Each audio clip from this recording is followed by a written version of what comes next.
Today's episode of the Inside EVs podcast is brought to you by E-Range EV Tyre. E-Range EV tyres are specifically engineered for electric vehicles. Using an advanced manufacturing process called liquid phase mixing, E-Range EV's EcoPoint 3 technology creates a tyre with lower rolling resistance and longer range, while offering low levels of wear and high grip. All this while staying affordable. Go to erangetires.com. That's ERANGE tires.com to find your EV's next set of tires.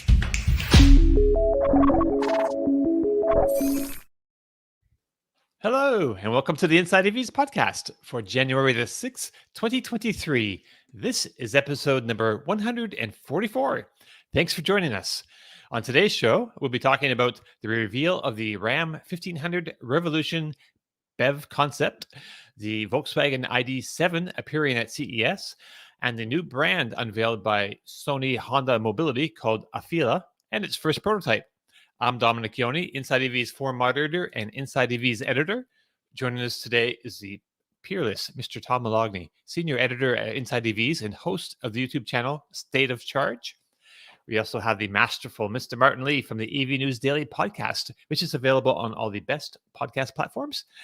And of course, Kyle Connor joins us from the majestic, practically palatial halls of Out of Spec Studios, where he produces high voltage videos for a great number of YouTube channels. If you're watching this on YouTube, you'll notice that Kyle is not actually here at the moment, but he will be joining us. Okay. He'll be here. I have faith. I have confidence in Kyle. He will be here. All right. So let's kick this thing off with what we've been driving this week and then get to the news. So let's see. There's a lot of stuff is going on at CES this week. That's the old Consumer Electronics Show. Now it's the International CES Show. And there's a lot of, it's increasingly, the last few years have been more and more cars showing up there, all the time. So it's increasingly becoming like a mobility show, really, and with lots of massive TV screens and other electronic gadgets. But so this past week, Tom, just after last week's show or something, you popped up a little thing in our team chat. It's just showing off this new vehicle that you ordered. Like, you have a lot of vehicles already, and you have some more on order, but you ordered another one. Well, I'm no Kyle. I don't own a lot of vehicles. I do have two. Right. They happen to be two really cool, really expensive vehicles, but I do have two vehicles right now, and I figured, what the heck? Let's order a third electric pickup truck, because I think this one looks really cool and has the potential for me to have some fun with it. So I have no idea when I might get it, but I ordered. I put in one of the pre-orders for the Canoe pickup truck. So I had a chance to play with the Canoe van about 3 months ago in Texas when I went out to the Wallbox. When Wallbox opened up their new manufacturing facility, they had one on site there, and I got to sit in it and play around with it. It's as cool as it looks in pictures. Okay. So, I said, let me put $100 on this, and it is a refundable deposit, and we'll see where I'm at once I get called and they say, hey, it's time for you to configure your vehicle. So I have no idea. I don't even think Canoe has any idea of when the time frame is for these things being released. They're saying this year, but really? We're on our list. Yeah, with new, with these new startups, you just never know how it's going to go. But I thought I thought it'd be cool to play with, so I threw $100 on it. So have you got to sell one of your vehicles to make room for this one, or will it be a third one? You're thinking way too far in the future for me, Mark. I don't know. I don't know what I'm going to do. I've been saying on the podcast for a long time, which all the followers remind me of. I said I'm going to get both trucks and then sell one when I decide which one I like better. And I'm not even close to wanting to sell either of them yet. So I don't know what lies. I think that's going to be what forces me to sell one of them when I have another vehicle that I've, say, pre-ordered like this, or I did pre-order a Rivian R1S also. So when I get the call for either one of these for them to say, hey, it's time for you to configure the trucks being built, that's when I have to decide which one I'm going to buy. But I'm definitely going to drive both of these through the winter, have some fun in them in the snow, and then make my decision. I can't decide right now. It's a good problem to have. I get up in the morning and I walk out into the driveway and I got a Lightning and an R1T, very, enviable position to be in. And I get to decide which one to hop in and drive every day. And I just take turns because they're both so cool. Right on. So look at this that. week, That's cool too. yeah, We're looking at pictures right now for those on the audio of Right. the Canoe pickup truck. Yeah, it's That's got the sort of the square steering wheel and the super high tech interior. I mean, it looks great, but they are a bit of a blind spot for me in terms of a manufacturer, in that when it arrives, I'll be like, oh, cool, it's here. Let's get serious about it. And that Right. might be a little unfair to Canoe, because there's been so many in the past that have Well, come along and said, hey, we're going to do great things, and then amounted to nothing really, and disappeared off into a bunch of, they did some stuff and never arrived. So, but you've seen this up, as you say, you made your order after seeing one, so it's not as if it's vaporware. Yeah. And it's just so unusual. I could honestly see myself selling both the trucks I have now and this being my daily driver. Really? Because I just love unusual, weird things. It's what got me involved with EVs to begin with in the first place. Like in 2008, do you want to drive an electric Mini Cooper? And that's right. Good point. It just fits into what I like to do. And I could definitely see this being my daily driver. All right. So this week, I don't know if, So this week you also had a video on your channel, State of Charge, where you looked at the question of whether electric vehicles would crash the grid. And you talked with Eric Cahill from the Sacramento Municipality Utility District. So did he put your fears at ease? And I also spoke with John Markowitz from the New York Power Authority. So I did, this video was many months in the making, because, for so long we've heard so many people talking about how, we could never transition to EVs. We're going to crash the grid. And then California comes out last year and says they're going to ban the sale of new combustion vehicles in 2023. And then like a month later, the California ISO sends out a warning asking people to not charge their electric car if they don't have to during peak hours. And that was overblown by the media. The media picked that and ran with it and said, okay, last month, California says they're banning gas cars. This month, they're telling you you're not allowed to charge your EV. And that just wasn't the case at all. California ISO is an entity that oversees the bulk electric, power system. And they oversee many municipalities, and they're in charge of bulk power. And all they asked for was during these peak energy times when there was, it was very hot, everyone had air conditioning on. They said during 5 and 9, if there's things you can not do, like say charge your electric car, because you can charge your electric car at night. You have to have your refrigerator running all day. You can't shut that off, but you can shift the load on some things. There are some things you don't have to do at certain times. And EV charging is one of them. And EV charging also happens to take a lot of power. So it's the perfect thing to say, hey, I'll set the delayed charging and I'll make it turn on at 10 o'clock at night instead of 6 o'clock when I get home from work. But of course, the pundits ran with that and said, last month they're telling us we can't drive gas cars. This month they're telling us you're not allowed to charge your EV. It just shows the dysfunctionality of California, which, that's what pundits do. They take little bits of truth and they, make it out to be something that it's not. So I said, let me see if I can talk to some of the people that are actually tasked with providing power. Some of the people that work in some big utilities in the country that are in areas where there's a lot of people concentrated. I could have spoke to somebody in rural West Virginia. There might have been different answers, but I wanted to get people that worked where there were millions of people concentrated in small areas where the power demand is ridiculous. So I got somebody from California that Dom said, Eric Cahill, who works for the Sacramento Municipal Utility District, and John Markowitz, New York Power Authority. About half-hour interviews, both of them, and just kept asking them questions like, and oh, by the way, New York has also pledged, I don't think they've signed it yet, but they've pledged to also ban new electric vehicle, gas vehicle sales in 2020, 2035, just like California. So now here's two huge states with tons of people saying, you've got 12 more years and that's it, no more new ICE vehicles. So I asked them both, hey, can you do this? If millions of people plug in, if we phase out gas cars in 10, 12 years, are you going to be able to handle this? Because you must be preparing for it now. You're not going to just wait till 2030 and say, okay, now we need to build 6 more power plants. And I got good answers from both of them. They explained that neither one seemed stressed at all about it. Now, they were just kind of like, yeah, we could do this. This is what utilities do. We provide power. This is what we've always been doing. And, for back in the 50s and 60s, when central air conditioning was introduced in homes, everyone said, you'll never be able to do this. And we did it. And then other things came in the 60s and 70s. And, I remember I lived in Jersey City growing up. We had a 30 amp main in our whole freaking house. Like, that was the power for the house. And now, 150 amps wasn't enough for me here. I had to put 400 amp, service in my house. So the utilities, this is what they do. As long as they know that this is coming, that's when they both told me this is the problem, is when something happens and we don't know it's coming.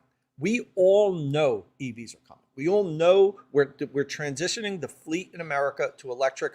It might take 15 years, it might take 25 years, but we know it's coming. And as long as we know it's coming, we plan for it and we scale and we know what to do and we know how it's going to work. That's basically the overriding message of it, that they both said, we got this. Right on. And somebody said that was one of your best videos ever, Tom. Well, I think it was informative. To be honest with you, if I'm going to be totally honest, I was hoping to get more like specific details out of both of them. Like, This is how we'll do it. But again, these guys, these utilities have, thousands of employees. Right. They don't do everything. They're not the engineers that are designing the systems. These guys were both involved with providing power, but also electric vehicle infrastructure. That's why I went after these two guys, and specifically that they're tasked with providing power for electric vehicle infrastructure, DC fast chargers, and so forth. Right. Cool. Yeah, everyone that I've spoken to over here as well, UK side, says that with the exception of upgrading some local and regional facilities to strengthen the grid where it needs to, it's not going to be an issue, particularly if we can smart charge. Jan in the comments just mentioned, look, let the grid be able to control chargers. There's some electric tariffs over here as well. I'm with an electrical provider as well that I'm not on that tariff, but it is an EV tariff with Octopus, and they are coming to the US. They're in Texas already, I think, and they offer to take control of your EV charger.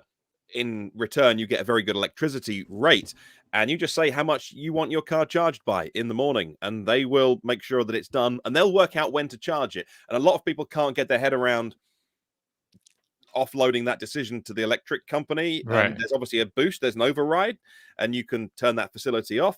But I'm not on that, because you need to have either a Tesla or I think a VW car, or anyway, it doesn't work with the MG or the Kona or the charger that I've got. But these schemes are around, and the more that it becomes clever about when we charge, it's just not an issue. But I helped in a very small way. I helped Tom make a little bit of this video, so I got to watch this in a preview form, and both guys absolutely fascinating. So please go and watch this when you finish listening or watching to this podcast. Yeah, Thanks, I need to Martin. finish watching it. I don't just...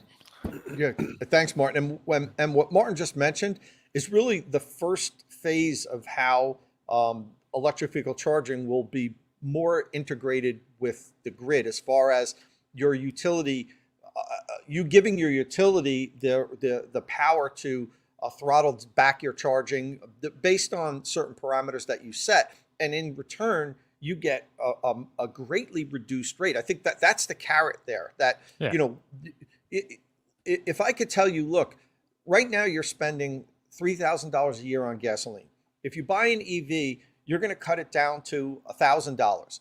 But if you'll give your utility the power to decide when the vehicle charges based on parameters you've given them, you've told them, look, by the morning, I need 60% charge to go to work, whatever. And then also you get a text message. You can override any time that they are about to throttle down your charging.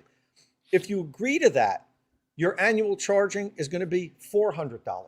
So now you went from 3,000 to 1,000, and now we're giving you a 60% reduction because we can decide when your vehicle charges.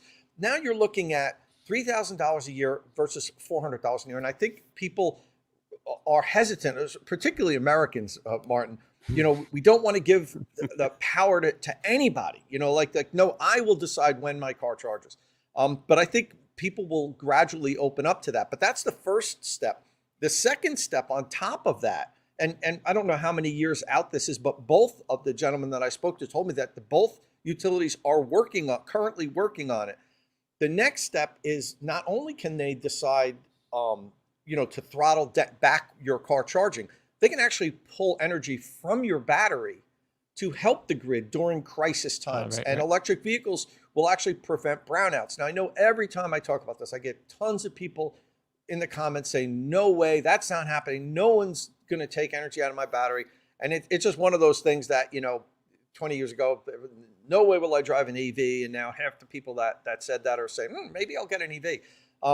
You know, so that's the next step. And what everybody I talk to that work in the utilities that really understand this stuff have told me that EVs are, and I know I sound like a broken record, I've said this many, many times, EVs are going to be a solution to grid stability because we have all of this distributed energy storage systems, which are cars now, not Tesla Powerwalls, millions of them all over the place, that at some point, if they are plugged in, the grid can pull for them and prevent power outages. And I know it's out there. We're years from being able to get to that, but it does work. And we've had pilot programs to prove it works. So, you know, that's the thing about EVs crashing the grid. The funniest part about it is they're going to do the total opposite. They're going to make sure the grid doesn't crash.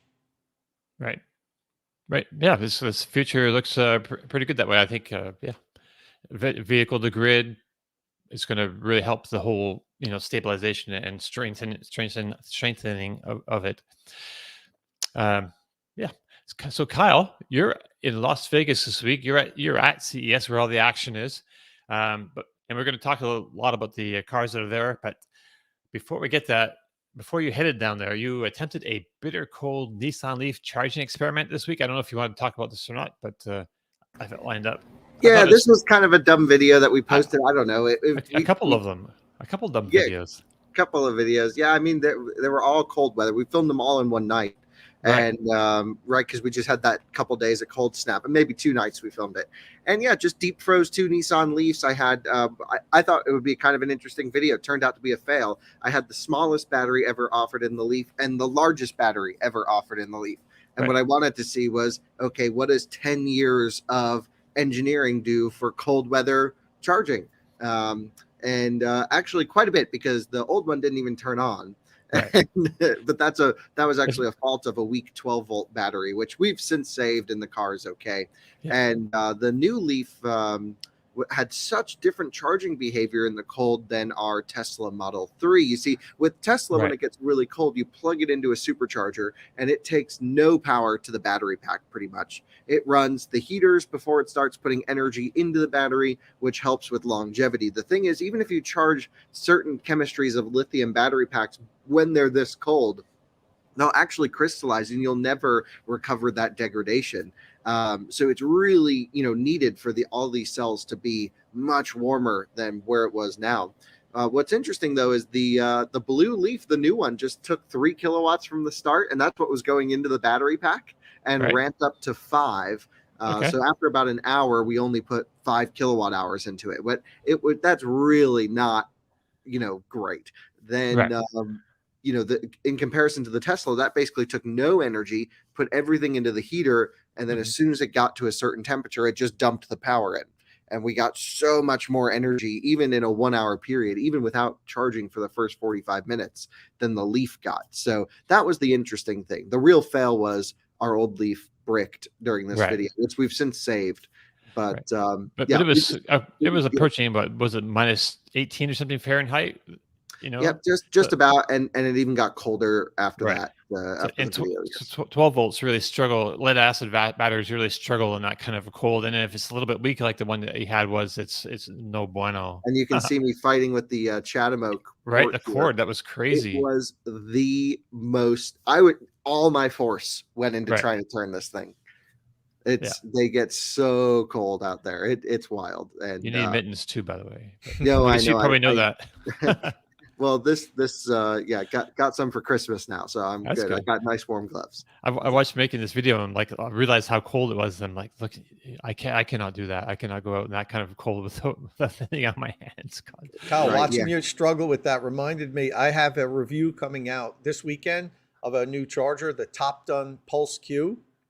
It was officially the worst cold weather cable I have ever tested. And Nice. I had to fight it. And this is a level 2 cable. And Yeah. I had to use all my strength to get it just straighten out.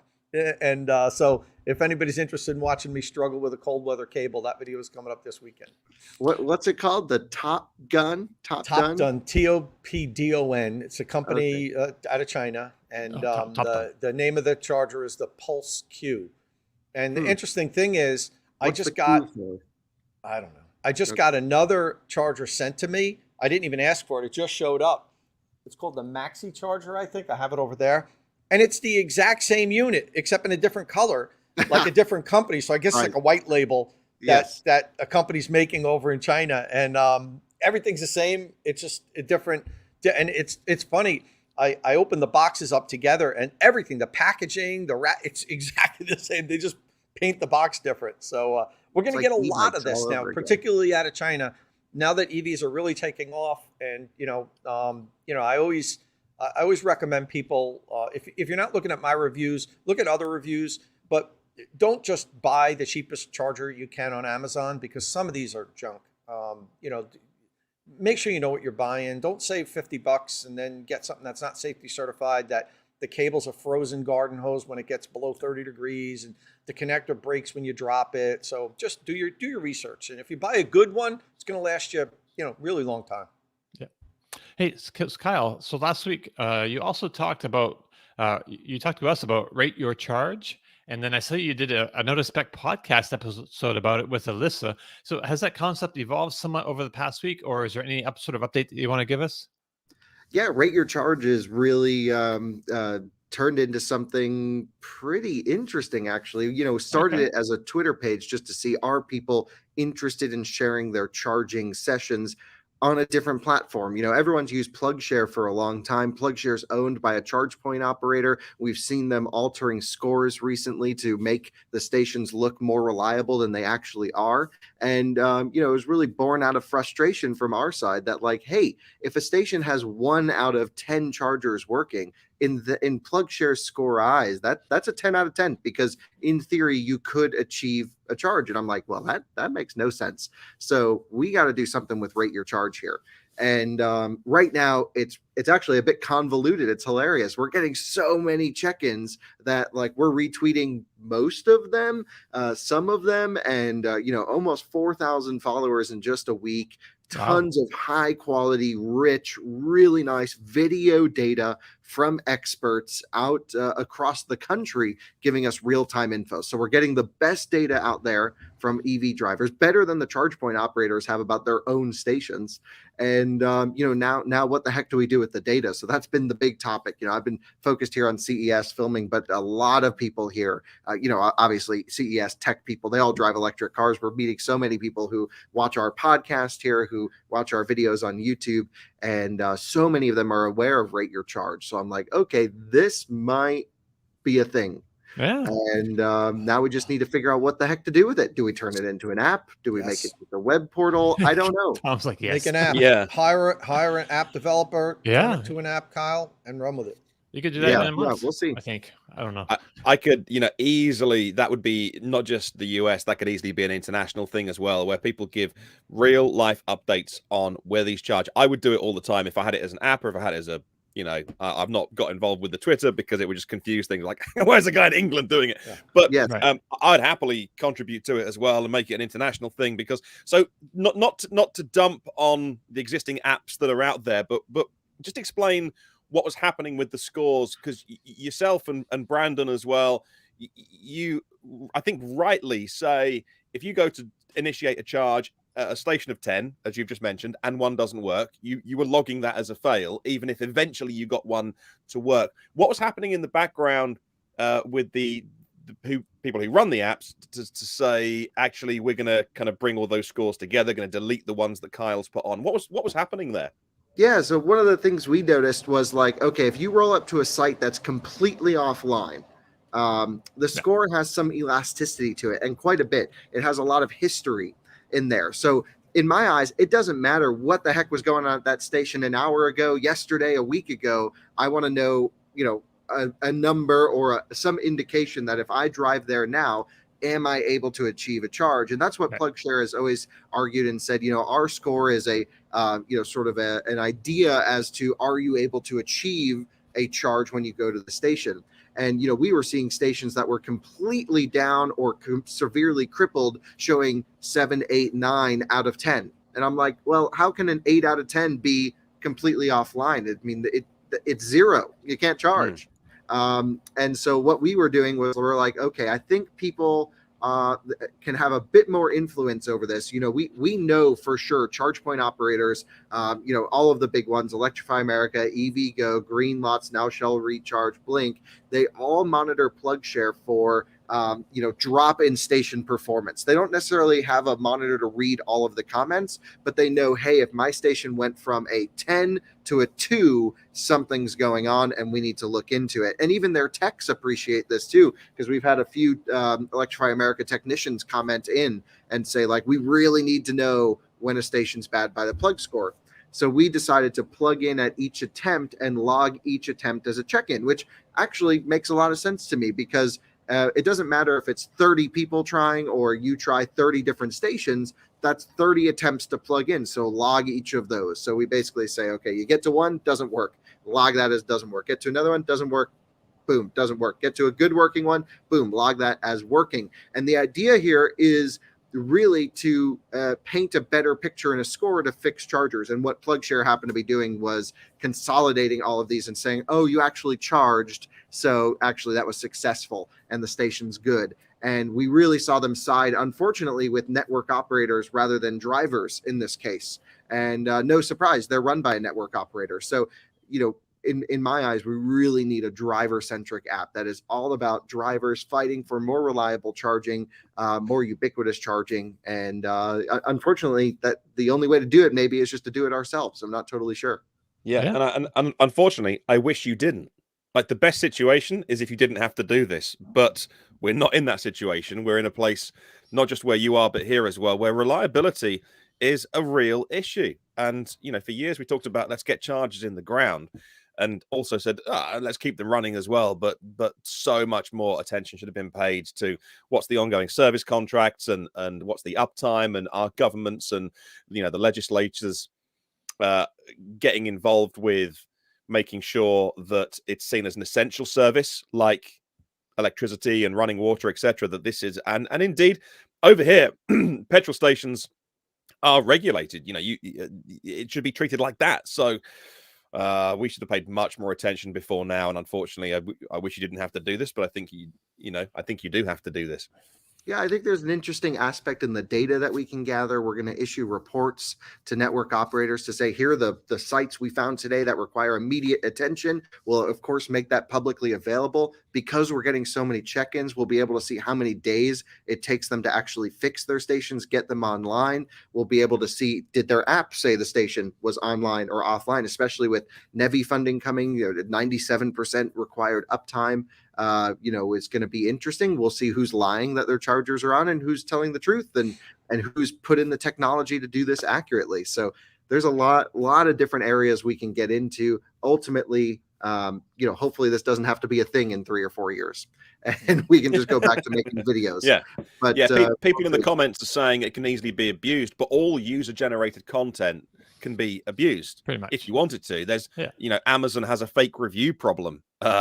They've recognized it, and they strip out tons of fake reviews all the time. And so all user-generated content can be abused if you want to. And sure, if you want to be the person that drives around in a petrol car giving a 1 rating to every charging station, then if that's all you got to do with your life, then you crack on and do it. But if enough people do it properly, that's when UGC works really well. Right. So, I mean, it's a scale thing. And there's a way to vet, verified users that we might know, or train people to review certain things for maybe deeper level reviews. And but I will say the charge network operators have already taken note just on a Twitter page. We have ChargePoint interacting every day. We have EVgo monitoring, sharing, actually retweeting a lot of the posts, interacting and learning about their stations from there. Tesla official follows us, which is great. We've already found 4 issues with superchargers that they have learned about, or maybe knew about, but also saw the real-time video data from us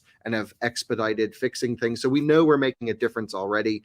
We know Electrify America is watching. Of course, they don't necessarily interact so much, but we certainly know that they're seeing the status of their stations out there. So hopefully everyone is benefiting from Rate Your Charge so far. But it is a bit convoluted right now, no question. I mean, so many check-ins. I've muted the Twitter feed on my personal page. Like, it's just too much. And so we need to find a better way to control the data. And that'll be a project after CES, basically. Sweet. Well, we'll have to ask you about that again in the weeks to come, I think.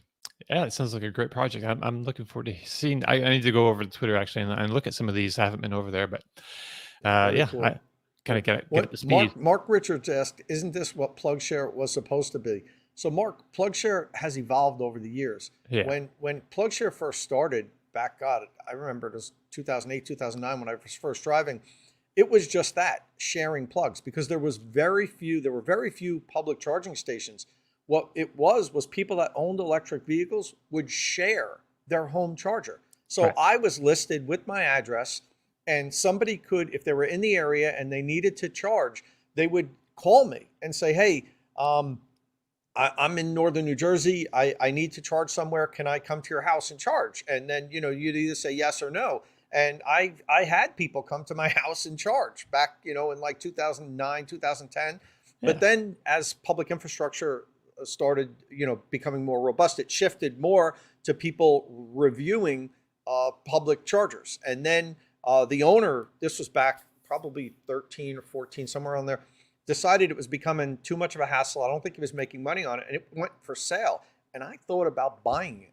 Oh, and really? I really looked into it at the time, and I would have had to drop everything else I was doing and just focus on this. And so I didn't. He wanted a lot for what it was at the time, right. Which probably is cheap if you look at it now. But that's always the case. That when you're looking at something, it looks expensive, and 5 years later you say, "Geez, that would have been the best deal I ever made," particularly with real estate. But in any event, then EVgo bought it. So EVgo runs PlugShare now. Oh, I did not actually know that. I knew it was started in part by the guy who started Hum Cycles, or became Mission Motorcycles, and he was involved in starting PlugShare as well. But yeah, that's interesting. So EVgo owns PlugShare, and okay.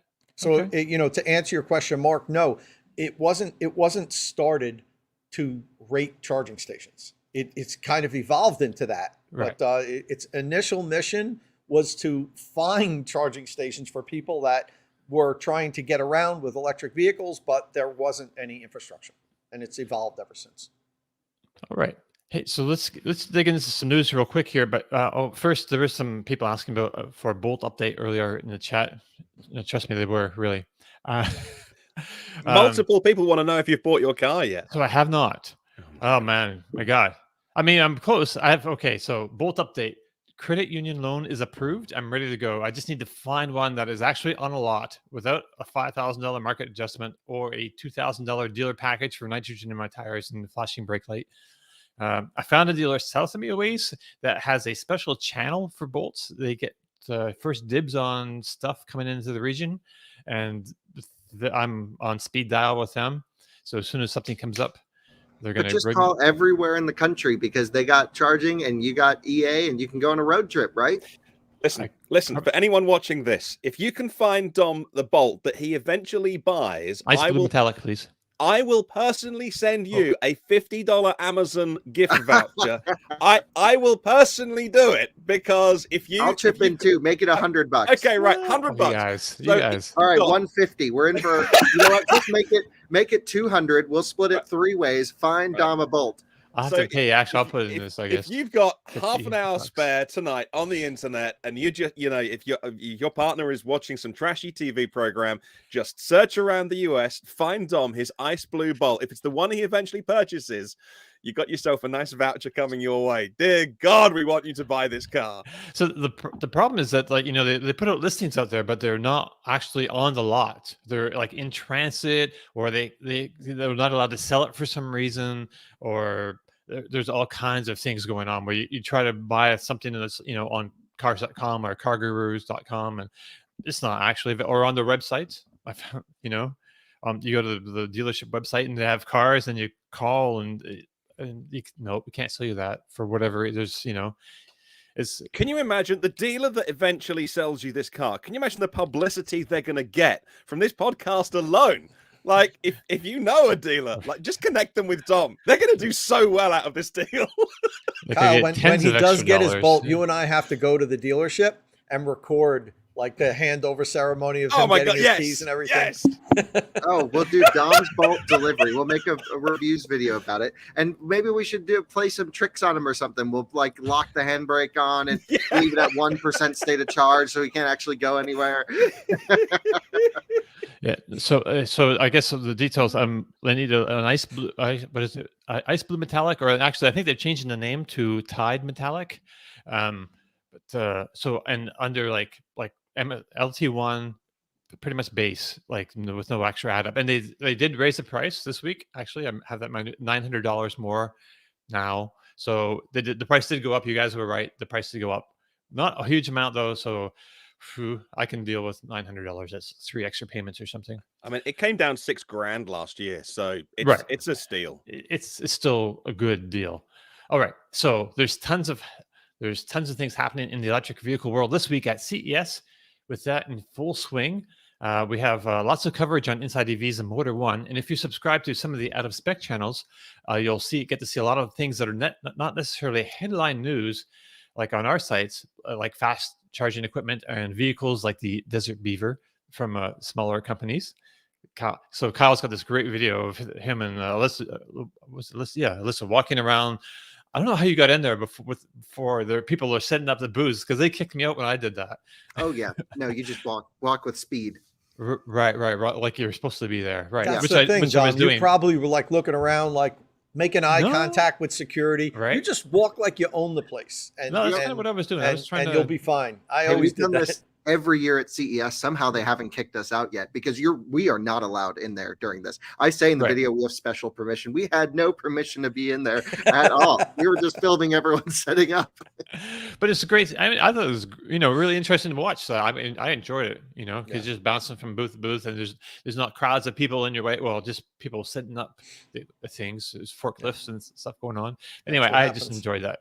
I once snuck into the LA Auto Show before we were supposed to be in, and the Mercedes CEO was rehearsing his speech, when they do the press announcements.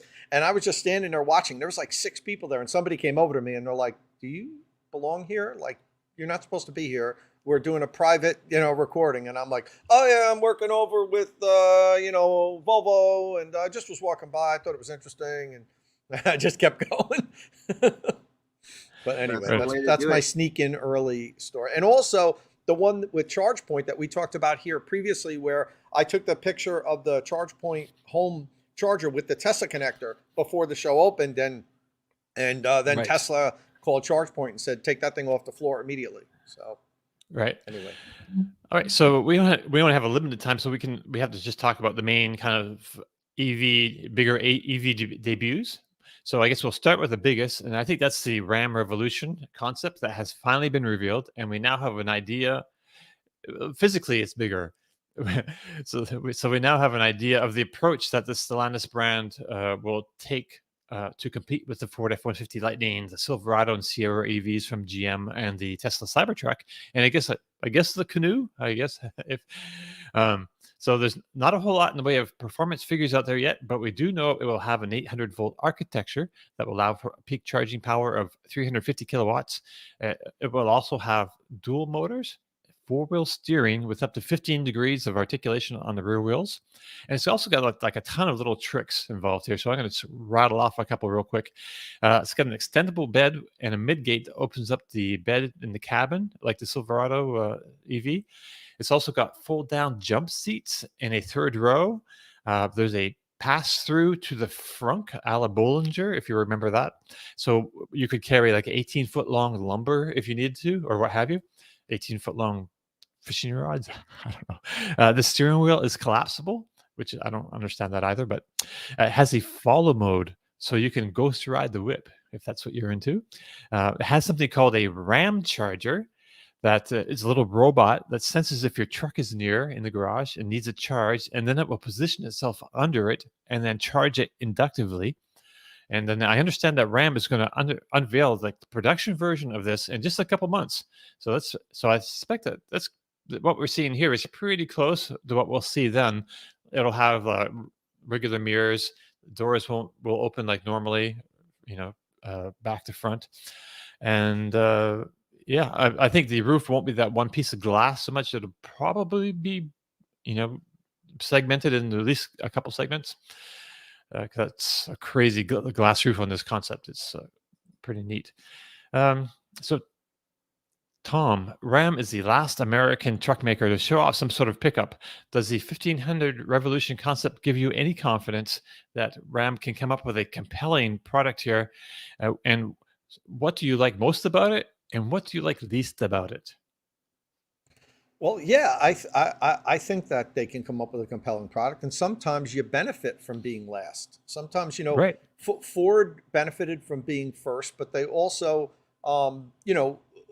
put out a truck that maybe wasn't pushing the limits and doing as many different things as, say, the Silverado is going to do, and now the Ram Revolution. I think it's going to be called the Ram Rev, right?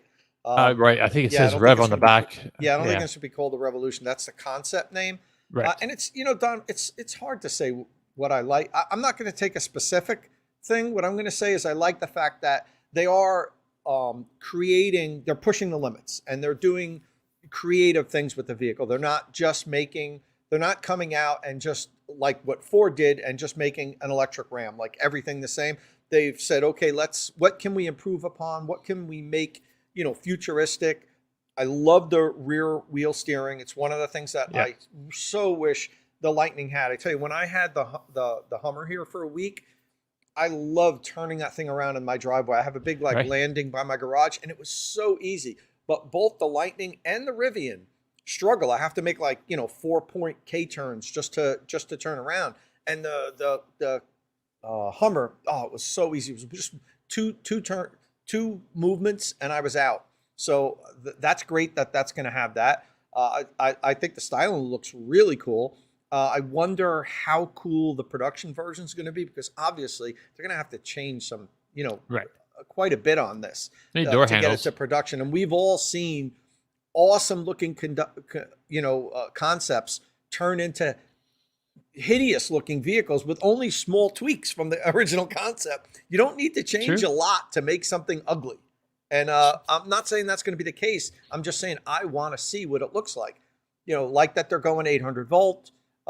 There's a lot to like about this, and I think it's going to be a welcome addition. It should be better. The Silverado should be better than the Lightning because it's coming a year later. The Ram should even be better than the Silverado because it's coming a year after that. We need to have the new introductions introduce new ideas, new features, and give people a reason to continue to be excited about this segment. We're looking at pictures of the interior right now, and I just want to say that I kind of like what's going on with the interior. There's no screen right in front of the driver. You see that they have two screens that stacked. I think they're two 14-inch screens stacked here in the center, but it kind of looks like the Hummer EV, like center stacked a little bit with that screen and the buttons underneath. But Kyle, did you have some things what do you think about this? Have you seen it in person?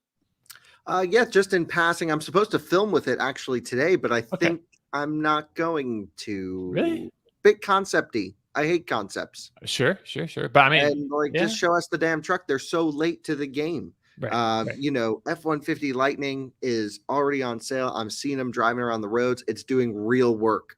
You know, Silverado rolling off the line right now, pre-production units ready to rock and roll. And here we are, like, okay, late to the party. Lordstown's already here. How could Lordstown beat Ram to an electric truck? Just crazy. That is a good point. That is a very good point. In my eyes, I'm just like, you know what? I'm not sure this deserves all the hype at this point.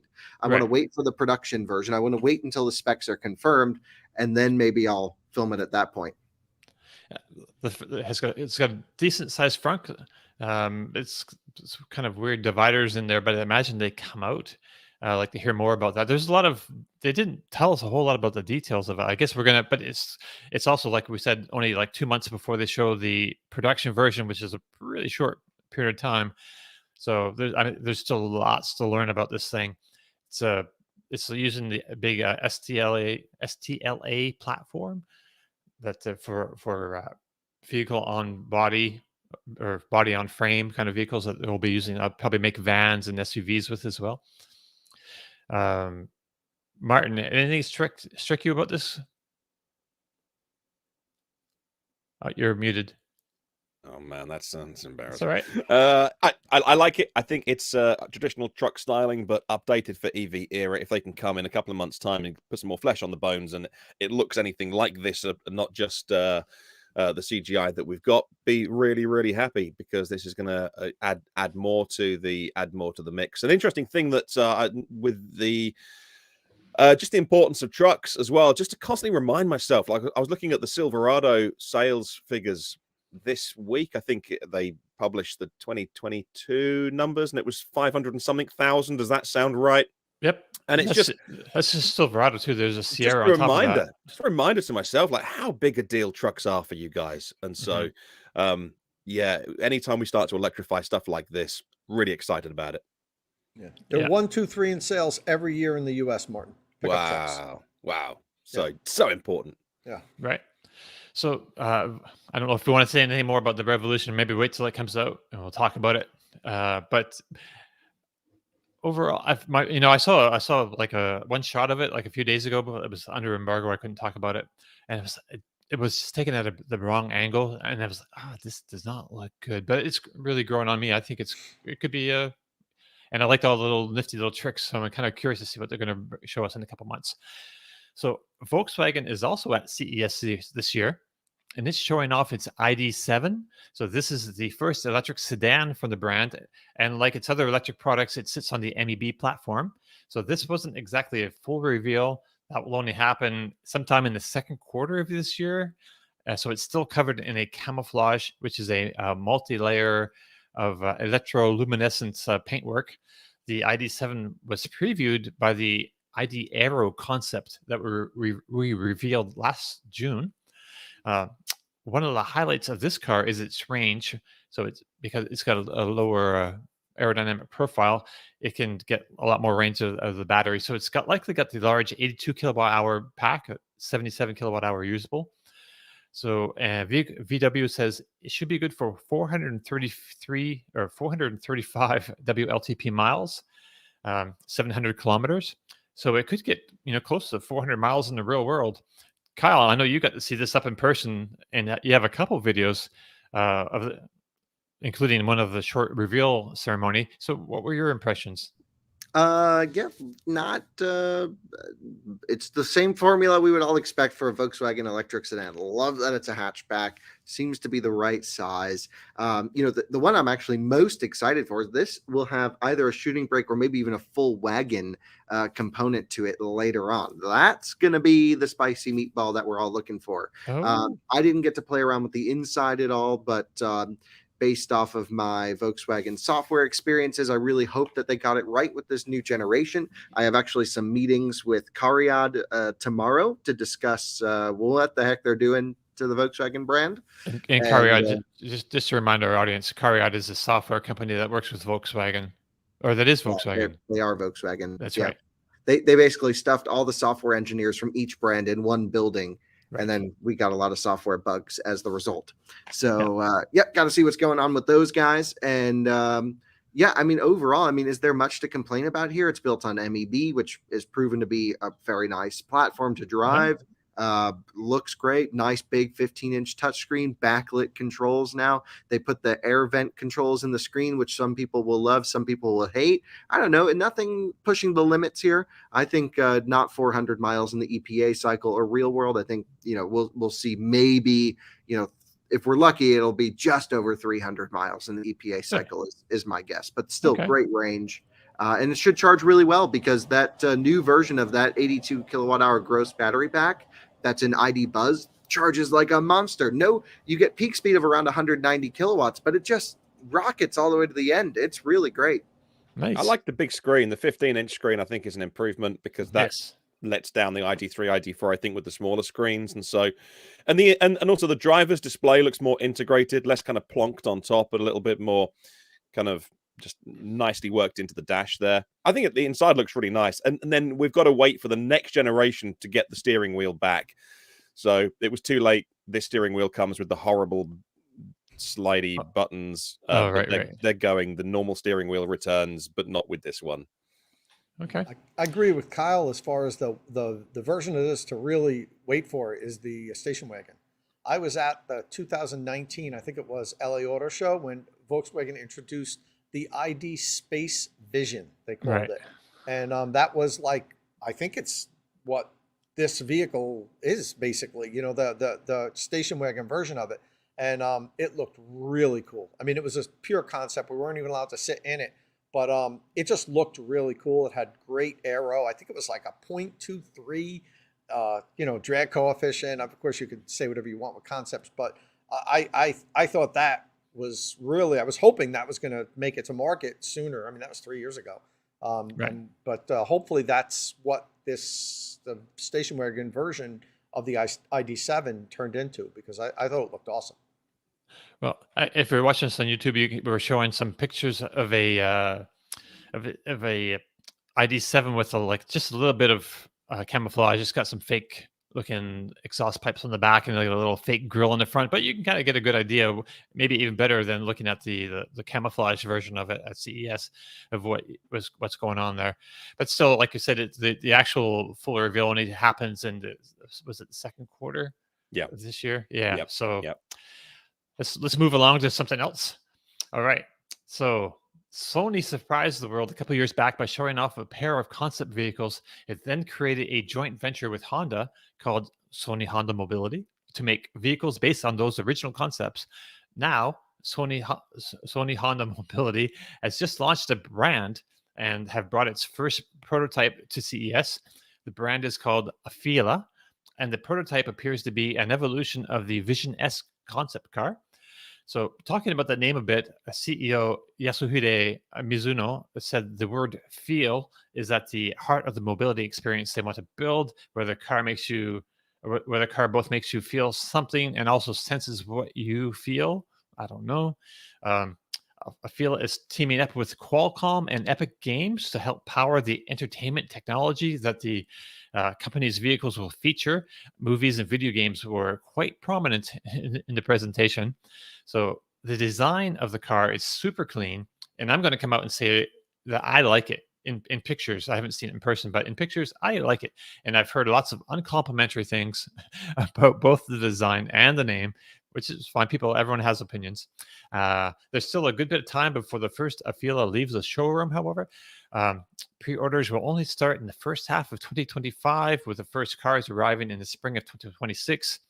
I want to ask Kyle if he's seen this prototype in person, but first, Martin, what do you think about this name for a start? I wanted to, because you're not in North America, so I wanted to get your impressions of it.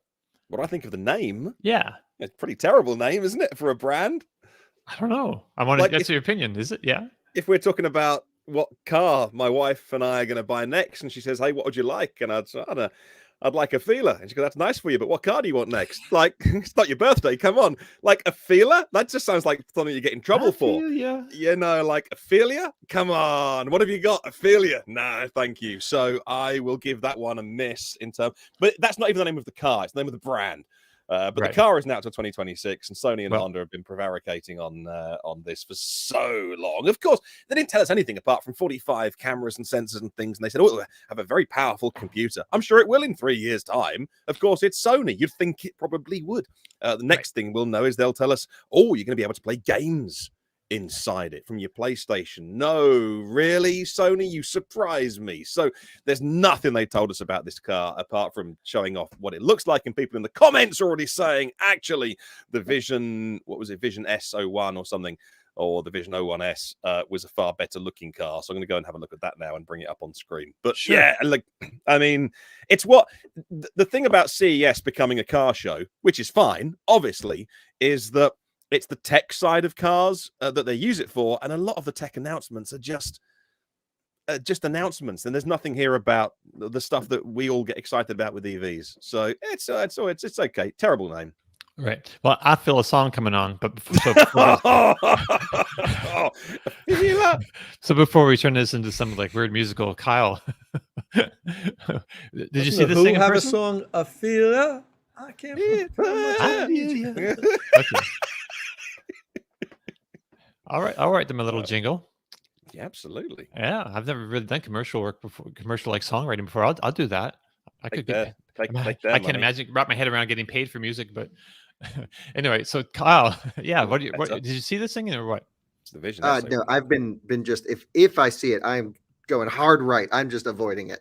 Oh, I don't really? want to go near it. That is like, it looks like the plague on wheels. It's like someone described a Lucid over the telephone and then produced this. And it's just not, I don't know. And it's not even worth talking about because we're years away from even seeing the beginnings of this. And like, look, I'm sure technically it's going to be awesome, right? But like, it's just not even worth wasting a brain cell on right now. Okay. I mean, there you go. So, Tom, thumbs up, thumbs down.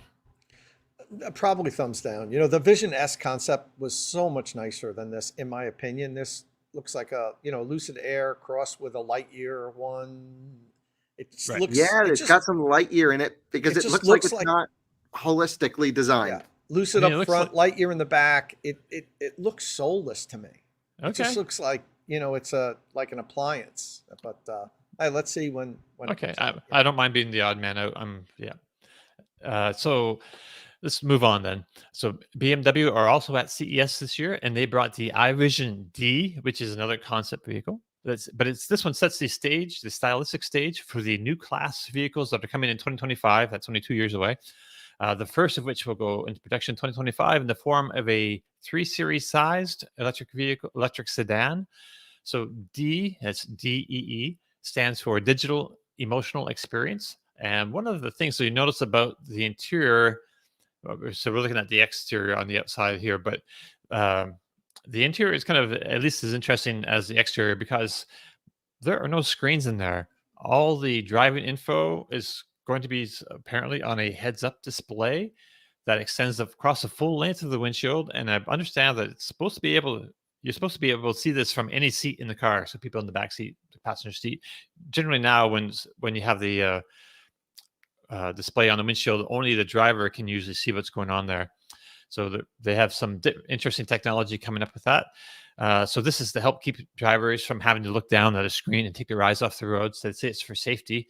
I think it's an interesting approach considering everybody else keeps making bigger and bigger screens. So Tom, there's not a whole lot of meat here, I feel, but does BMW look like it's going in the right direction with this? Isn't that a Datsun from the 70s on the side? Right.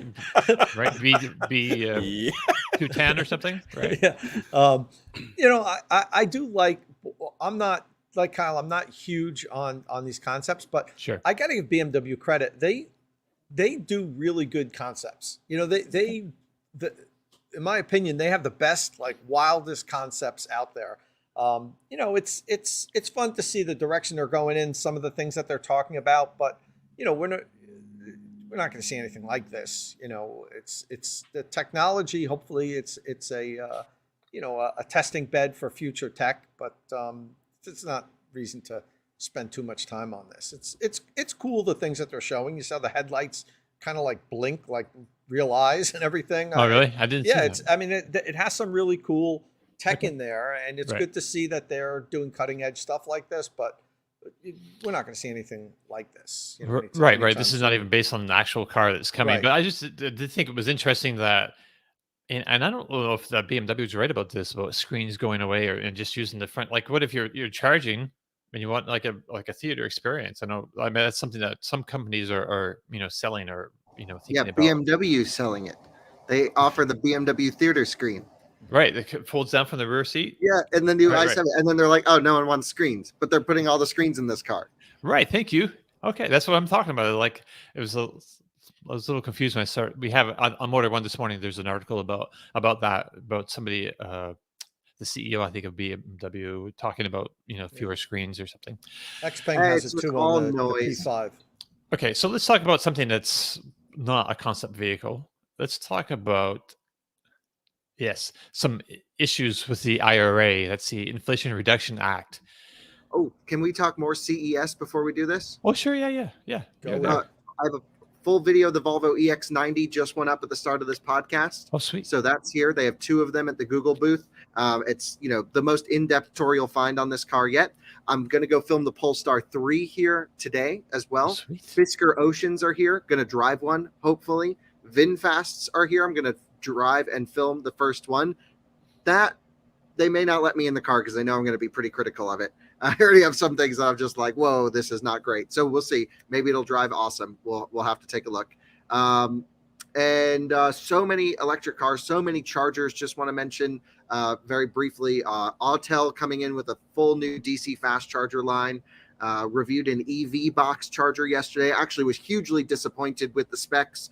You can tell they were just going for Neue funding grab. They call it a 240 kilowatt charger, but that's only if you're at like 900 volts. On a 400 volt car, it's a 120 kilowatt charger. Just was not impressed at all. 300 amp output and not the move in my opinion. Unless the price is really cheap, we'll have to see, but they wouldn't reveal that. Tons of stuff. FreeWire's here with a brand new design, which looks awesome for their chargers.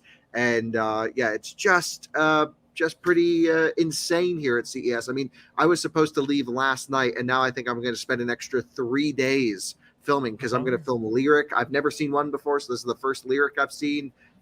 There's so much to get into. I mean, it's just overwhelming. So anyone interested in CES stuff, just come if you can find a way to get a pass. And it's truly the best EV show of the year. And if you can't make it to Las Vegas, you can watch Kyle's videos. I don't think we're even going to be able to get full length videos in on everything we want to. So we're going to do our best. We've been, the show's only open for a short period of time, but we are there from the first second until the last, just nonstop recording everything. We'll have, way too much content. We'll probably not even post half of it, but I just wanted to say, played around with the EX90 and in love with that thing. It rocks. Did a whole interview with head of design, and it's just cool vehicle. Seems like pretty good specs, and looking forward to the Polestar 3 today. Right. Yeah, I'm kind of curious the difference between the Polestar EX90 and so the Volvo EX90 and the Polestar 3 exactly, because they're going to be made side by side basically in North Carolina. Right. South Carolina. And they both should qualify for some or all of the tax credit, actually, because you can get nice ones for under 80 grand. Yeah, we'll talk about that tax credit thing right now, I guess. Right. So that's cool. Yeah. So there's a lot going on at CES, and I'm looking forward. This is going to be a great weekend watching. Did you hear about the Mercedes charging network situation? Yeah. Yes, I have that in my notes. Yeah. We're already talking CES, so let's just bring it up. Sure. Huge news. Mercedes going to build out a DC fast charging network with Dominic, you probably have all the specs, but why don't you hit us with the specs and then we can discuss. Okay, well, they're partnering with MN8 Energy. They're going to put €1 billion into it, so like $1.05 million or $1 billion. It's going to be installed over the next 7 years, 400 hubs with 2,500 chargers by 2027, 4 to 12 chargers per hub, but some may have as many as 30 chargers. At the display, at least, they're using ChargePoint equipment. It's going to start in US and Canada, and later it should expand to Europe and China. Yes. 350 kilowatts. Yes, DC fast chargers. Yep. For the fastest ones. And I don't know about whether they were specific about Europe, but the CTO said that there will be solar canopies, food services, and lots of security and cameras to make people feel safe if they're charging on their own late at night. So they've thought this through. That it's not just a press release. It's actually, here we're going to do some really interesting things. And anti-Tesla supercharging network, open it to everyone, but how can we make it special? They're going to obviously make it special for Mercedes-Benz drivers. What are your guys' thoughts on reservations? Because they talked about if you're a Mercedes-Benz driver, you can reserve a space at one of these. Like, how big does that reservation window need to be? Charger reservation isn't a thing, so are they going to be the first ones? I think somebody's trying it. No, it's a thing in the US. Is it? We have it with EV Go. Does it work? Do people respect it? How does it work? I don't think it really matters right now because there's not like every station's full at the moment for most of them. Right. Okay. And you can't reserve on all the networks. Okay. So you can't reserve any station. There's just some stations require allow it, and ChargePoint's one of them. They're actually the first one to come out with charging station reservations. They've had it for probably 10 years now, where you can reserve. Way. Yeah, when I installed my ChargePoint chargers on my property, freaking 2012, 2013, I could have set up and allowed reservations at that point. So, and it makes sense. How long do you block it for? So if I'm driving to a charge and I reserve it, how long does that preclude anybody else from using it? It only holds for a certain, you can only do it a certain time in advance, and it only holds for a certain period of time, and then the charger frees up if you don't come and plug in. Because if you think I'm going to do a quick splash and dash, a 12 or an 18-minute charge, if you've got a car that will get to 80% in 18, 20 minutes on an 800-volt system, and the reservation thing is 20 minutes, say, and I'm heading to a charger, then that's a whole charge that somebody can't, somebody could have pulled in, finished, and gone in that reservation window. So I'm really not sure about charger reservations. But if Mercedes-Benz are going to put a load of money into this and they want some benefits and kickbacks for Merc drivers, then that can be one. Probably discount pricing can be another, and some other incentives to help owners of those brand vehicles feel good about it. But that's just fantastic that they're going to allow anyone to use these chargers. They're nice and quick as well. They mentioned that in Europe, they're going to be up to 30 chargers at a location, but up to is a big disclaimer, isn't it? So we want it down to, we want a minimum. Yeah, we want the smallest one we'll build is 12. Like that's what we want to hear. Yeah. But at least in the US, they're going to be using ChargePoint's Express Plus, which is their new hardware. I have a whole review of it on Out of Spec Reviews. Gives the full 500 amps. The thing is, Mercedes EVs are really low voltage, especially the EQE with the smallest pack. So they need 500 amps to get anywhere near their peak speeds. And so they're going to be making sure that when you plug into Mercedes, you're going to get all the power you need. And I'm actually going to go talk to some people on the inside of this project who've been working on it today. Perhaps it'll be interesting enough for a video, or we'll do a podcast with them. But talking to people both on the ChargePoint side for the US and on the manufacturer side with Mercedes-Benz, some German folks over there. So should be interesting. The big thing for me, of course, and not to always harp on this, but the EQS came with 2 years of free charging on Electrify America. Why didn't they just put money into EA to expand that network? Right? They already have a network wide of stations all around. Why do they have to go and build all their own stations? And honestly, just based off of the feedback I've heard from some of their engineers who go out testing, and of course customer feedback, I think maybe they're taking the matter into their own hands. They've always had a partnership with ChargePoint as well from the beginning. But again, automaker partnerships are really important, and this is the first time we've seen a German company go big with a different CPO than EA. And brand is the differentiator going forward. So I'm not saying anyone can build an EV. Clearly, not anyone can build an EV.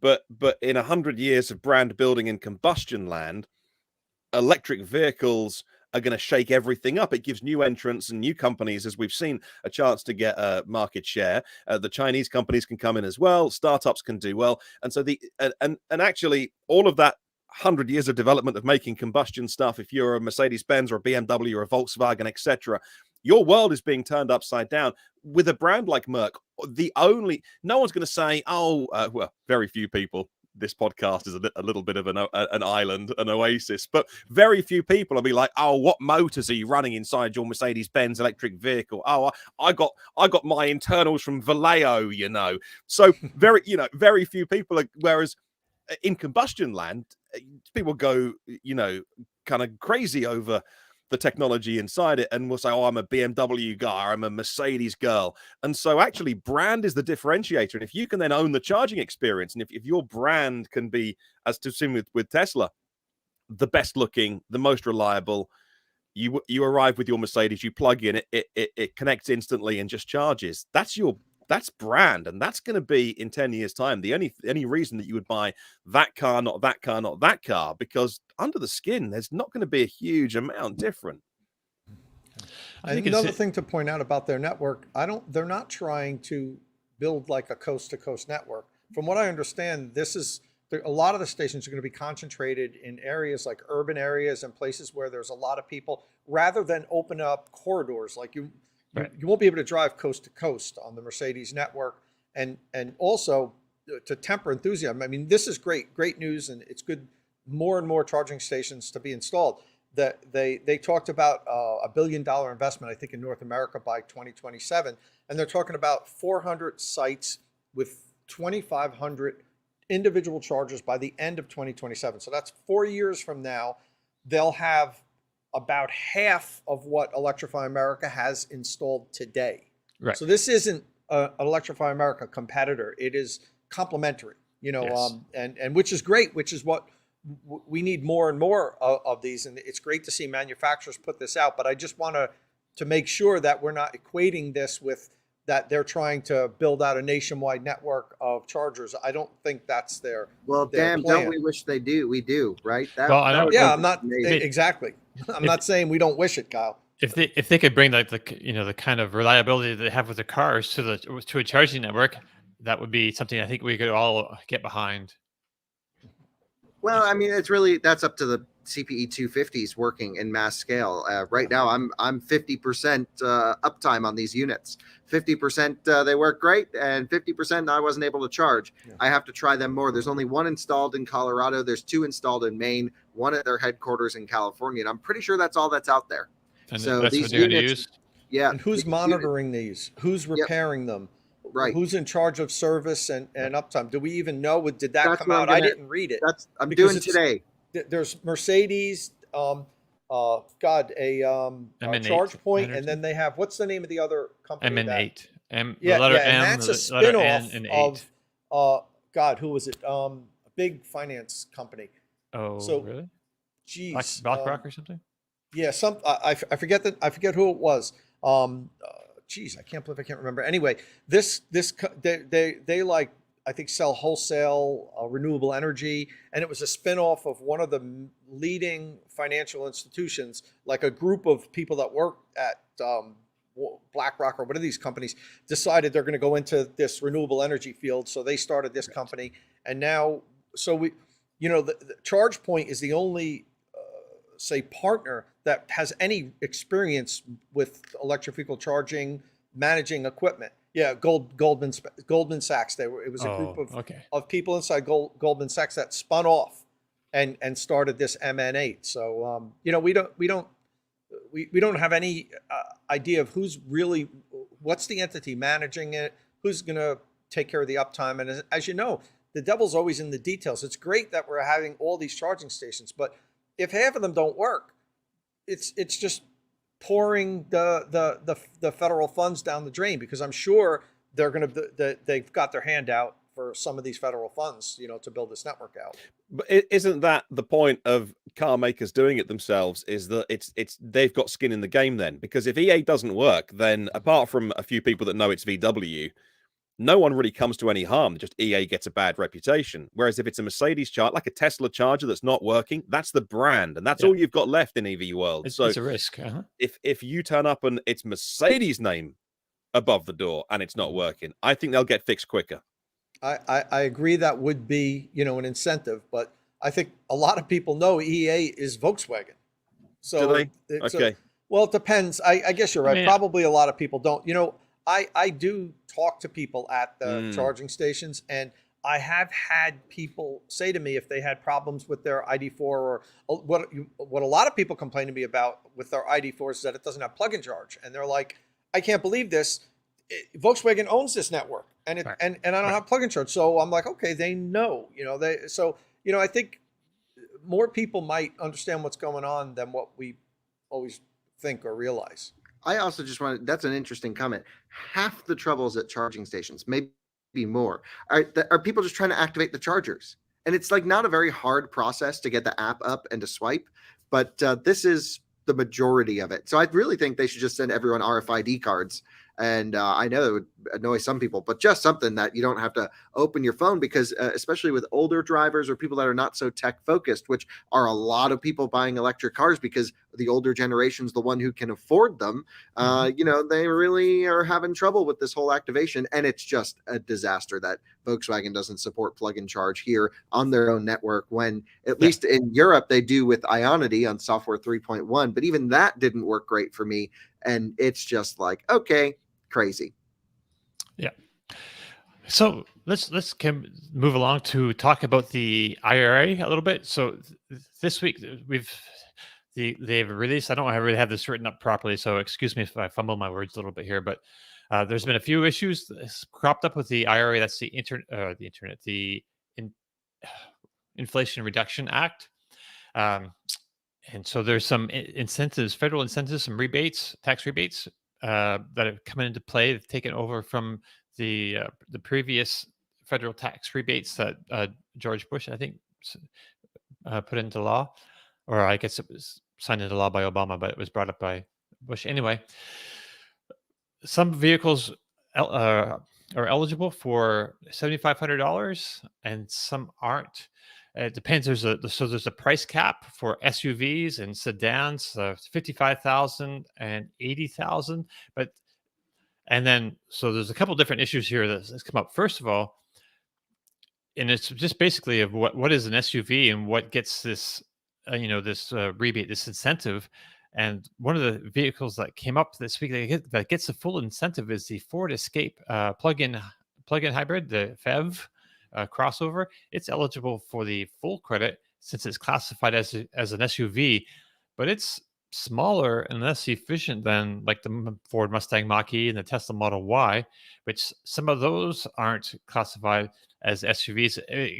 So this document online, it's bizarre. Okay, so I don't know how this even works, and it's on our screen here now if you're watching this on YouTube. But so we're looking at Teslas. And you can see that the applicable MSRP limit here. So a lot of them, Model 3s, okay, sedans, $55,000 is your limit to make it eligible for the $7,500 tax credit. But then you get up into the the Model Ys, and the all-wheel drive Model Y with 7 seats, 3 rows is $80,000. So that gets the big price ceiling. So, those will all be eligible for the full amount. But then you get down a little bit, the all-wheel drive 5-seat variant of the Model Y is not an SUV anymore for some reason. It's the same car. So the government say those extra seats, which are unusable in the Model Y, by the way. Right. Let's face it, they are unusable. They're for children. That is the difference. That's the difference between getting the $7,500 or not. What? Mm-hmm. That's insane. This whole thing's a mess. I think it's 6,000 GVWR, which is the same that you get for where you can Section 179 a vehicle for accelerated depreciation. I think those same rules or whatever that weight classification is. And there must be a suspension change on the 3-row version of the Model Y to tip it over 6,000 pounds GVWR. That is max payload plus vehicle weight. So the heaviest that vehicle could weigh under all circumstances. And that's interesting. Also, rear-wheel drive ID4 does not qualify. All-wheel drive ID4 qualifies. And it just seems ridiculous, but this is no surprise to anyone, is it? Right. This is where... it's a little outrageous. I think, like, Cadillac Lyric is not an SUV. Like, come on. I mean, I'm having a hard time not swearing on e-tron. Was the e-tron even listed? Because it only listed the Q5. I didn't see an iX on there or an i4. Yeah, there's a bunch of this stuff that's list? not even on this list yet for whatever reason. I mean, some of those are going to be over the limit for sure, right? Yeah. So maybe they're not. You can get an e-tron for under 80 grand easy. You can get an i4 for, well, maybe 55 might be a bit pushing it, but yeah, I mean, Right. there's it's just absolutely insane. The It's a fact mess. that, I don't know what.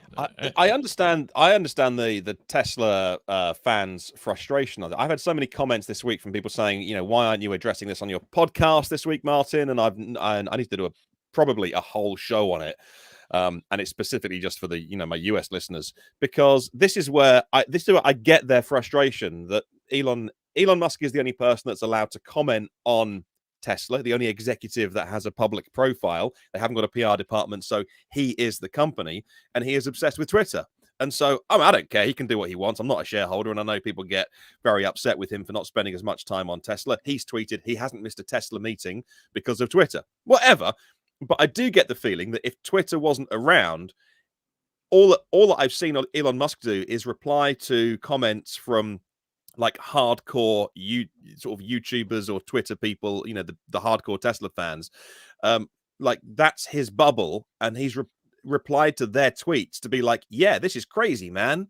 But yeah, it is crazy. So what Tesla needs is a CEO that engages in the process, or at least has something constructive to say. He used to write blog posts, the secret plan, all that kind of stuff. Like, he seems so obsessed with Twitter, and I'm sure he's running Tesla as well. But like, this is where there is an absolute vacuum. Tesla is the market in the US. Yes. And it suits some of the other car makers just to shut up and get on with this, because they're not making their cars with, the battery stuff, the mineral quota. That's all been pushed back now and kicked down the road. And so they're just like, hey, this is fine. Like, our buyers get the money. It really impacts Tesla buyers, and he's just been so quiet on this. It's a real kind of dereliction of duty there from Elon Musk to engage in this process and say they're just like, there's fan movements, there's change petitions online that are very popular, but it's a real mess, particularly for Tesla. And the interesting thing to me about this is, everybody seems to be up in arms that, oh, look, these plug-in hybrids qualify, the Jeep plug-in hybrid, the Ford Escape plug-in hybrid, but meanwhile, Teslas don't qualify for it. That's how it was before. If we didn't change the rules, those, the Jeep would qualify for the federal tax credit right now. Tesla wouldn't. The Ford vehicles wouldn't, because they hit their limit. So the Mustang Mach-E wouldn't qualify. They just changed the rules around a little bit. They didn't necessarily improve them. Some things are Some improved. things are better. I like that the used cars are qualify now. That's a big thing. But I'm surprised that people are surprised that our government didn't just nail this and get everything right, and everything is fair. And yeah, we got a new tax credit. Of course, it's going to be horse crap. That's what we get. And I hate to be so cynical, but. Right. It's a flawed tax credit. The previous one was flawed. It's just different people benefit different, at different points in this tax credit. Right. I mean, a lot of people think government does everything poorly. I mean, there's a lot good here, but private companies do everything like perfectly. Private companies obviously mess things up all the time, and so does government. And this is messed up. But at least with private companies, we can, I don't know, call them out on Twitter or something. We can call it. The government doesn't care if we call them out on this on whatever media platform. But it would just be nice to get in touch with somebody just to see what's going on. So earlier, someone left a good comment, looking for the name here, who actually works in the industry and knows a little bit about this. Abe Vias, I believe is how it's pronounced, said this is highlighted in the NITS documents 49 CFR 523.5. So I'm going to take a look at that in a little bit to kind of see what's going on. So yeah, someone else says quit complaining. Yep, sure. It's just, well, we'll just, this is a simple fix for Tesla. They're either just going to offer only 7-seat Model Y in the US and just reduce the price. Oh, right. Why would they offer 5-seat? Or they'll just put whatever suspensions on the 7-seat on the 5-seat version, which should give it back that GVWR that's needed. Now, I've not read NIT's 49 CFR 523.5. Normally, that's my kind of thing. That's my kind of reading. So I will read that. But I trust Abe here. Maybe it's more than just the 6,000 pounds GVWR that I'm thinking that qualifies for Section 179. Either way, obviously Model Y qualifies a certain version, and I imagine Tesla will adapt the car to fit that version. I bet they're working on it right now. Right, and not just Tesla. Like we said, other companies are having this same issue, like But Volkswagen. other companies don't move as fast as Tesla. True. Tesla can get in there and make a change and make it fast. Volkswagen requires years to implement these things. Yeah, that's true. And we'll see. Tesla reduced their prices today in China, Australia, Japan, and South Korea. The China prices of the Model 3 and the Model Y went down between 10 and 13.5%. Add that to the October discounts, and the Model 3 is 24% cheaper in China than it was 3 months ago. So, again, demand, etc., etc. Have that argument amongst yourselves. But Tesla can do this really quickly. It's one chain of command, up and down. Let's reduce the prices. Let's stimulate demand. Let's get the federal tax credit, in place. I've not seen any changes. I checked the UK configurator earlier, Design Studio, exactly the same for Tesla, but we'll see. I mean, I have heard that European prices may come down as well, but Right. Well, I mean, I expect them to they raise them, like in North America at least. They raise their prices like way too much. I don't know if they need to, hopefully they didn't need to raise them that high to make a profit, but because they're going to have to come down to be competitive, I think. So I mean, they had there were a lot of end of year production sales results that came out this weekend. Of course, Tesla had another record year. I don't have the numbers pulled up in front of me right now, but they were a little bit short actually this year. Usually they're not too much, if at all. Sometimes a little bit over, but they were like 15 grand short, and it's just they have a lot going on already with their share price, and they just nailed it pretty badly. And Rivian also had the same issue, but their stock price has just been sliding over the last few months. It's like ridiculously low right now. But they also missed their whole year. I think they had a 25,000 unit target which was a reduced target from earlier in the year, and it didn't quite make that. So yeah, there's some struggles out there in the real world. So anything else we wanted to complain about the IRA? We should stop complaining about it, but maybe the what do you call it? Lobby groups, automobile lobby groups can address this. I don't know. We'll have to see. Something to look into, I think, anyway. So what's our time? Oh, we're getting close to the end here. Before we go, someone in the comments says that Bonamito, yes, I got that. Actually, I have it. Chevy already. South, 23 grand. Look at that, Dom. 23. It's not the blue. It's not the blue. It's not the blue. It's not the blue. It's Look, okay. They've got stock. Well, yeah. I mean, I'll take whatever if they want to sell. But they say request sale. They have a retail price, and they say request sale price. I just know. And they have Capital One estimate financing.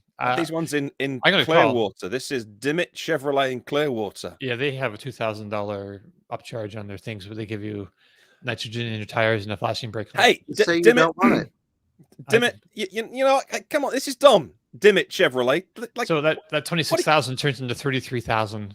Oh well, come on. If anyone can say like, hey, I don't want to pay for the nitrogen, take it off, and I'll come today and write you a check. I tried that. Yeah, I tried that. No, really? Did you show up there in person? I mean, I didn't go in person. I'm talking to the guy on the phone. You can't negotiate on the phone. You got to get in there. You got to slap them around. You got to stuff them in the back of the car and say you're only coming out when you sell it to me for my price. Right. Yeah. Well, they have a dealership just a few miles away from them. That's hopefully will send me something. But I do have that other one, the Bomberito. I already have that website pulled down, and I'll give them a call right after the podcast to see. Let's get a bidding war going between these dealers. Come on, look, this is Dom's next ride. This is a famous car. It's a celebrity car, people. Let's take this seriously. Let's get some discounts on the go. Come on. I did have my first Firefly Rebellion show this week, and it was great. It was look at this. Come on. It's 2 hours. Star as man, well. It was great. Come on, dealers. There's just a couple of other things that we wanted to hit before we leave. The waitlist is opened up for the Lightyear 2 solar EV. It's going to be under 40,000 in the US. Yeah, let's And get the there's Lightyear 1 on the road first of all, should we? Well, yeah. I mean, that's going. It's happening, right? It's being built. So there's a little bit of a teaser on the Inside EV's website. They don't have a whole lot of information there yet, so I just wanted to mention that. Also, if you're not a big fan of the yoke steering wheel, apparently Tesla has a retrofit program. You can now order them with round steering wheels, which, wow, imagine that round steering wheel. Or you can pay if you have the whatchamacallit, the yoke, and you don't like it. I don't know what you think, Kyle. You have the yoke in your Plaid, right? Ew, it's dumber than dirt. I really don't like it. So $700 gives you a round steering wheel. You going to Yeah, go that no, way? I've already put my name on the list. Okay. I was going to What's the do an list? aftermarket upgrade solution where I already have the Model 3 steering wheel at my house that I was going to put on the car. But Right. now that there's a Tesla option, first of all, that'll make a more interesting video because this is the option everyone's going to go with. Right. And it's fully approved through Tesla. So I'm first opportunity, my car's going in, getting the Do it. round wheel. And Do the it. round wheels are great. I like the round wheels. Like you see in the picture, it's round. It's not flat on the bottom, is it? A little bit? No, No. thank God it's not flat. I hate flat bottom wheels. Yeah. And also, the only downside here is no stocks. The solution I was going to go with Ah. would have added stocks. Right. But now for sure, I'm just going full Tesla wheel. I think I have to wait 8 or 12 weeks, something like that. I don't drive the car super often, so that's okay. And then once I have the round wheel, you won't be able to pull me out of this thing. I'm never getting out of the car. It's so great. Right. Man, yeah. I just think that Tesla steering wheel, I generally, that's the thing that you interact with the car the most. And, it's a kind of important thing. I never realized, for the longest time, you see like flat bottom steering wheels in cars and they look great.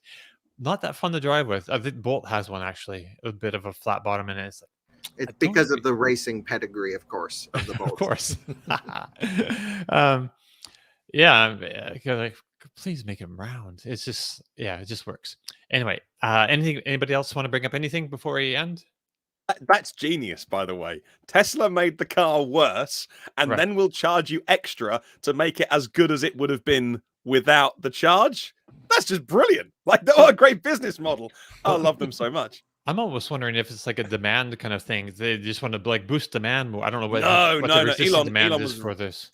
No, he was very anti giving people the option. Back in 2001, Oh, yes, very somebody anti. said, can we have a normal No. steering wheel? And he said, no. Like, Yes, he wants the yoke, but Yeah. I mean, he's running Twitter, so someone else made that decision. Maybe he didn't even know this happening. I don't know. Who knows? I don't know. Who knows? I just have gonna... never received more tags, more emails, more mentions than when this. I mean, literally, the phone. I was just scrolling, just everyone letting me know about this. And are you going to do it? Like, yes, I'm going to do it. Right on. All right. Kyle So get his steering wheel before Dom gets a Bolt. Yeah, At this rate, Let's yeah. put up a poll. no, I'm it's only gonna 12 do- weeks away, right? I'm going to.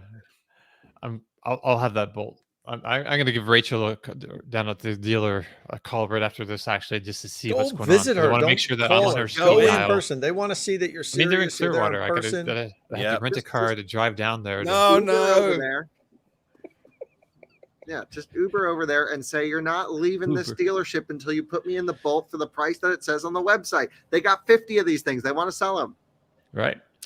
Well, they have 50 on the website. They don't actually have 50 on the ground. They're Well, in tell them transit. they'll have 49 on the website. It'll be easier.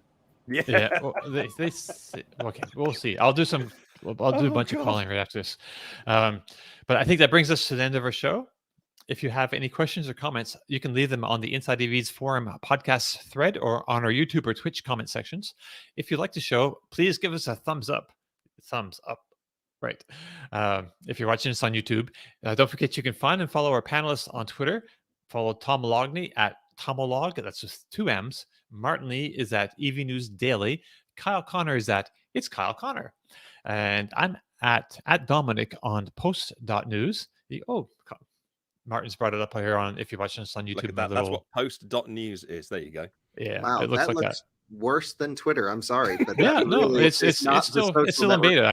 It's not even Okay. open. You can't even get on it unless you've signed up and they let you in. But in a couple months, it'll be much improved and better. It's because it's pluses and minuses, but Okay. it's not so bad. And Mastodon is actually, I'm enjoying that too. But yeah, Twitter's still got lots of traffic going on there. But Twitter's still king. I'm sorry. I know everyone left for political reasons or whatever, but Twitter is king for getting your message out. yeah, I don't. Yep, it's it's not, I true. don't really feel it was political reasons for me. It's a little bit deeper than that. But anyway, Sure. Yeah. but we're gonna stick to automotive. Don't get me going, man. I've been trying to keep my mouth shut for weeks now. Okay, so thank you all for joining us, and we'll see you again next week. Ciao.